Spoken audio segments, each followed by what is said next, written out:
Halo teman-teman, kami dari kelompok 4 akan menjelaskan hasil diskusi kelompok kami dengan materi pemahaman sebagai capaian belajar understanding by design melakukan perspektif. Sebelum saya menjelaskan hasil diskusi kelompok kami akan memperkenalkan anggota kelompok kami. Yang pertama adalah Rizky Setia Kartika, 2 Seli Ratnasari, 3 Vivin Kusuma Dewi, 4 Alvin Safitri, 5 Dery Septian Kriswanda. Baik, selanjutnya kita masuk materi. Pemahaman dalam UBD. Secara garis besar, pemahaman sebagai capaian UBD harus memenuhi 6 indikator. Yang pertama adalah mampu menjelaskan, yang kedua mampu menafsirkan, yang ketiga mampu menerapkan, yang keempat memiliki perspektif, yang kelima memiliki empati, dan yang terakhir memiliki pengetahuan diri. Salah satu indikator yang dapat menjelaskan bahwa peserta didik telah memahami suatu konten materi berdasarkan understanding by design atau UBD, yaitu jika peserta didik dapat memiliki perspektif sendiri dalam memandang suatu konten materi.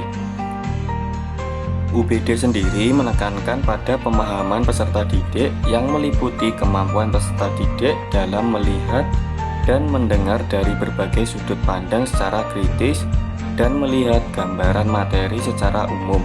Kemampuan ini dapat membantu peserta didik untuk memiliki pandangan yang beragam dalam menyelesaikan permasalahan. Selanjutnya, apa itu perspektif?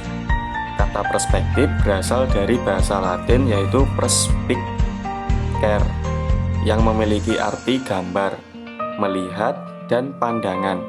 Secara terminologi, perspektif adalah sebuah sudut pandang untuk memahami atau memaknai permasalahan tertentu.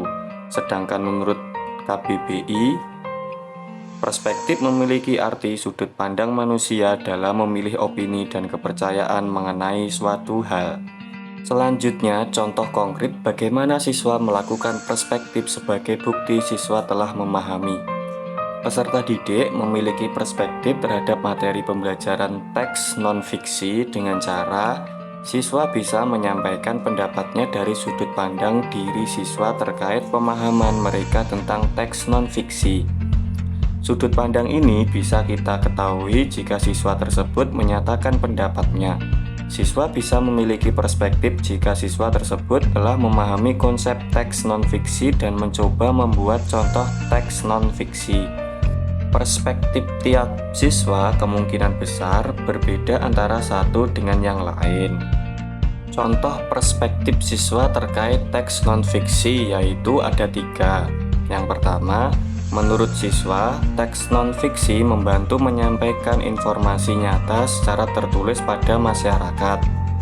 Yang kedua, menurut siswa, teks non-fiksi membutuhkan kreativitas yang lebih sedikit daripada teks fiksi. Karena teks non-fiksi berupa informasi nyata sehingga hanya membutuhkan kreativitas dalam pemilihan kata dan penyusunan kalimatnya.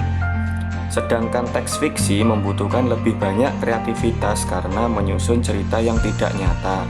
Dan yang terakhir, menurut siswa, teks non-fiksi dapat dibuat oleh siapa saja, asalkan memiliki informasi nyata. Informasi nyata tersebut bisa berasal dari pendapat orang, data, atau kejadian peristiwa. Baik teman-teman, itu tadi adalah hasil dari diskusi kelompok 4. Kurang lebihnya mohon maaf, terima kasih.